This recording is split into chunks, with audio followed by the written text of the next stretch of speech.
Violence almost never arrives without warning. It arrives with documented, observable signals that more than 80% of victims later admit they noticed but did not recognize until the moment had already passed. Every pre-attack indicator in this video is backed by FBI behavioral research, law enforcement use of force studies, and forensic psychology. Every single one comes with a specific action you should take the instant you see it. There are 13 of these signals. The first can appear as early as 5 seconds before someone attacks you, and it starts with their eyes. The eyes always give the first warning. Target glancing is the split-second behavior where an aggressor's gaze darts to the exact spot they plan to strike, your torso, your hands, or the location of a concealed weapon. FBI field studies and the LEOKA database confirm this. In more than 80% of documented assaults, attackers made a distinct eye movement toward their intended target just 3 to 5 seconds before action. This isn't a hard stare. It's a quick flick, often lasting less than a second, but it happens nearly every time. Officers are trained to spot this because it's the moment when intent becomes visible. The science is simple. Before the body moves, the brain checks distance, angle, and access. The eyes map the path. Miss this cue, and you lose precious seconds. If you catch someone glancing at your torso, your hands, or any object on your body, act immediately. Step laterally, don't just back up. Lateral movement breaks their line of attack and forces them to recalculate. This buys you time. Remember, the average person has 3 to 5 seconds between this glance and the first strike. That's your window. Don't freeze. Don't wait for confirmation. Move. This is the first and most reliable pre-attack signal. Recognizing it and responding instantly can mean the difference between being a target and staying safe. A second signal appears in the posture. When someone angles their body so one shoulder points toward you, that is called body blading. This move is not random. It lines up the dominant side for a strike, a shove, or a weapon draw. And at the same time, it shields their torso and hides what their hands are doing.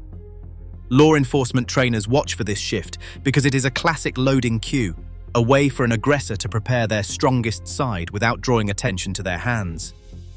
Research from law enforcement video analysis shows that body blading appears in the majority of assaults just seconds before action. In fact, trained analysts reviewing hundreds of real incidents found that this side-on stance is one of the most reliable posture changes before an attack. The body turns, the feet stagger, and the hips angle away. It is not a casual lean. It is a deliberate setup. This signal matters because it narrows your response window. When you spot someone blading their body, you have less than 4 seconds, often closer to 2 seconds, before the first aggressive move. The right response is simple. Step laterally, not backward. Lateral movement takes you off their attack line and forces them to reorient, breaking their setup and buying you time. Backpedaling keeps you in their lane and makes you easy to chase. If you see the body angle shift, move sideways. Do not wait for more proof. Combine this cue with a target glance and you are looking at a cluster. When 2 or more signals stack up, the risk triples. Recognize the blade, step off the line, and stay out of reach. Hands that disappear from view are a hard warning. If someone moves their hands out of sight, behind their back, into a pocket, under clothing, or behind an object, you must act. Law enforcement training makes this clear. Concealed hands often mean a weapon is being accessed, and the time from decision to weapon in hand is less than 1.5 seconds. That is faster than most people can even process what is happening.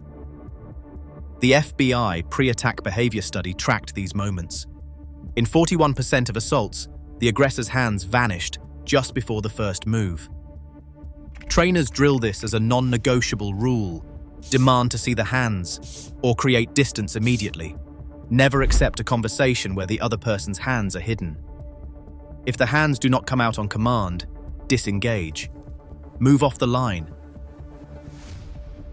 Break eye contact and put a barrier between you and the threat. A second physical cue stacks the risk even higher: rhythmic weight shifting. This is not casual fidgeting. Watch for a repeated transfer of weight from one foot to the other, often paired with a subtle bounce or a tightening of the stance. Kinematic analysis in law enforcement studies shows that this weight shift starts about 0.9 seconds before an explosive movement, whether that is a punch, a grab, or a weapon draw. The aggressor is loading their body like a spring. Once you see this, you have less than a second to act. Trainers teach a simple rule: as soon as you spot the weight shift, move. Do not wait for confirmation. Do not try to talk them down. The window is closing fast. Lateral movement is your best chance. Step off the attack line, put an obstacle between you and the threat, and get ready to defend or escape. These two signals, disappearing hands and rhythmic weight shift, are paired in real-world assaults. When you see both, you are seconds from violence. The right response is immediate, decisive action. Demand visible hands, watch the feet, and if either warning appears, break contact without delay. This is how you turn observation into survival. Sudden rapid breathing is a physiological warning that cannot be faked or hidden. When the body prepares for violence, the autonomic nervous system takes over. You will see it in the chest and shoulders, a sharp, visible inflation as the aggressor's breathing rate surges. This is not normal exertion or casual anxiety. It is a spike, often a 30% or greater increase in respiration, and it shows up just seconds before an attack. Dr. William April's research found that this respiratory jump precedes 42% of documented assaults. The science is straightforward. As adrenaline floods the system, the body demands more oxygen to fuel explosive movement. If you notice someone's chest rising and falling faster, especially if it comes on suddenly and does not match the situation, treat it as a red flag. Stop talking. Increase your distance. Do not try to de-escalate with words. Your window to act is closing fast. Trainers demonstrate this in silence. When you see the breath surge, you move. Create space. Break the line of sight. And be ready for immediate action. The breath is the body's final tell. Miss it, and you miss the last chance to get out of harm's way. A sudden chin drop is not a sign of submission. It is a protective reflex, one that narrows the throat, shields the jaw, and signals inward focus. In threat assessment, this move belongs to a cluster. When the chin tucks, the eyes lower, and the body blades, you are seeing the final seconds before an attack. Mark McYoung's fieldwork and law enforcement training both point to this combination as a non-negotiable trigger. When you spot it, you do not wait for more proof. You act. The next cue is distance closing after you have already stepped back. If you retreat and the other person pursues, the danger is now urgent. Research from Force Science shows that the average person can cover 6 feet, the so-called reactionary gap, before a defender can even start to respond. That is less than the length of a standard office desk. If you allow someone to close that space after you have moved away, your options vanish fast. The correct response is lateral movement, not just retreat. Step sideways, angle toward a populated area, and call out to anyone nearby. Trainers drill this, move off the line, make noise, draw eyes. The goal is to break the attacker's focus and bring witnesses into play. When the chin drops and the gap closes, you are out of negotiation time. Recognize the cluster, move laterally, and get help in motion. Your safety depends on not freezing in that final 6 feet. Facial tension is a signal that comes before words or movement. When a person's jaw clenches or their lips press together in a hard, thin line, the muscles along the jaw and mouth become visibly rigid. This is not random stress. In threat assessment, these changes are coded as action units: AU9 for nose wrinkling, AU17 for chin raising, and AU23 for lip tightening, using Paul Ekman's facial action coding system. Law enforcement trainers teach that this pattern is a high-confidence cue. The face locks down, the jaw sets, and the lips compress as the body prepares for explosive action. FBI video analysis found that facial tension, jaw clenching, or lip compression was present in about 1/3 of pre-assault incidents. The coding matches what officers see in the field. Just before violence, the aggressor's face hardens. This tension is often paired with other signals, but it can appear alone. If you notice someone's jaw flexing, their lips flattening, or their mouth muscles twitching as they look at you, do not ignore it. Treat it as an immediate warning. The correct response is to disengage and create space. Step laterally, break eye contact, and be ready to protect yourself. The face cannot hide intent when the body is about to move. Recognizing facial tension gives you a critical edge. Seconds to act, not just react. Predators often go from animated or agitated to suddenly still. This is not relaxation, it is the calm before action. Trainers call it the 1,000-yard stare, and it is one of the most urgent pre-attack signals you can see. In threat assessment literature, this shift is described as a visible freeze. The aggressor's face goes blank, their body stops moving, and their eyes lock on the target. FBI and law enforcement research note that this sudden stillness is not hesitation, it is commitment. The decision to act has already been made. In many documented cases, this stare lasts only 2 to 4 seconds before violence erupts. Gavin DeBecker's analysis of real-world assaults confirms that this window is short and decisive, the moment when the aggressor's brain moves from planning to execution. If you see someone who was tense or pacing suddenly become calm and fix their gaze on you, do not wait. Move immediately. Trainers drill this response. Break eye contact, step laterally, and put distance or obstacles between you and the threat. Do not freeze or try to reason. The sudden calm means the attack is coming now. Your best chance is decisive action in those first seconds. Recognize the stare, trust your instincts, and act before the freeze breaks. Removing obstacles is a direct signal of commitment. When someone takes off a jacket, removes a watch, sets down a bag, or pushes aside any object between you and them, they are clearing the path for unrestricted movement. This is not nervous fidgeting or casual adjustment. In coded assault footage reviewed by the FBI, removing obstacles was documented in nearly 1 out of 5 pre-attack cases. The act is deliberate. Nothing should snag, slow, or block their first strike. Trainers call this a no-dialogue moment. The aggressor is finished talking, and the body prepares for action. Law enforcement instructors emphasize that when you see someone shed a layer, drop a bag, or clear their hands of personal items, you are now in the final seconds before violence. Do not hesitate. Move immediately, create distance, put a solid barrier between you and the threat, and get ready to escape. This physical preparation is one of the most overt pre-attack cues. If you notice obstacle removal, trust what you see and act without delay.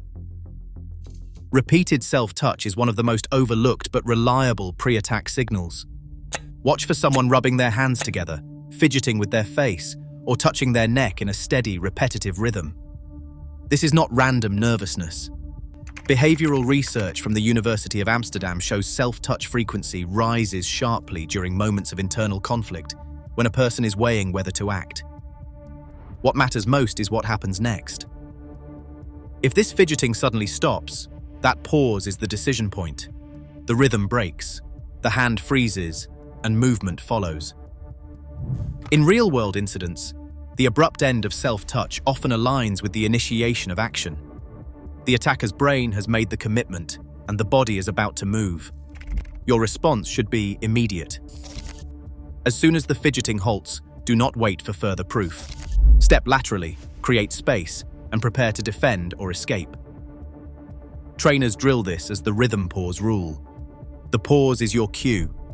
Recognize the stop, act at once, and you stay ahead of the threat. A final external cue before violence is the witness check. This is when an aggressor scans the environment, looking for bystanders, cameras, or anyone who could intervene or identify them later. The behavior is deliberate, a quick turn of the head, a glance over the shoulder, or a sweeping look across the crowd. Criminology research shows that roughly 2/3 of offenders scan for witnesses in the seconds before they act. This is not nervousness, it is calculation. The attacker wants to know if anyone is watching, if they have a clear path, or if their actions might be interrupted. Trainers emphasize this moment in every scenario. When you see someone looking around, not at you, but at the people or exits nearby, treat it as a direct warning. Your immediate response should be to move toward populated areas and call out for attention. Use your voice as a tool. For example, say, "Hey, can I get some help here?" or say, "I don't want any trouble." These commands disrupt the attacker's plan and draw eyes. In drills, instructors practice this vocal command to break the script of violence. Harness your environment. If you catch someone checking for witnesses, don't hesitate, move, make noise, and pull others into the situation. This is how you turn a would-be victim into a hard target. Your body knows danger before your mind catches up. The amygdala, deep inside your brain, fires off a threat signal about 250 milliseconds before you become consciously aware. That means your gut fear, tight stomach, hair standing up, sudden urge to move, is not just nerves. It is a hardwired alarm, built to keep you alive. This signal is not random. Neuroimaging studies confirm the amygdala reacts to threats faster than your cortex can reason. By the time you think something's wrong, your body is already preparing to act. The most reliable warning comes when 3 signals stack up in quick succession, a cluster. For example, a target glance, a body blade, and disappearing hands. Trainers call this a cluster drill.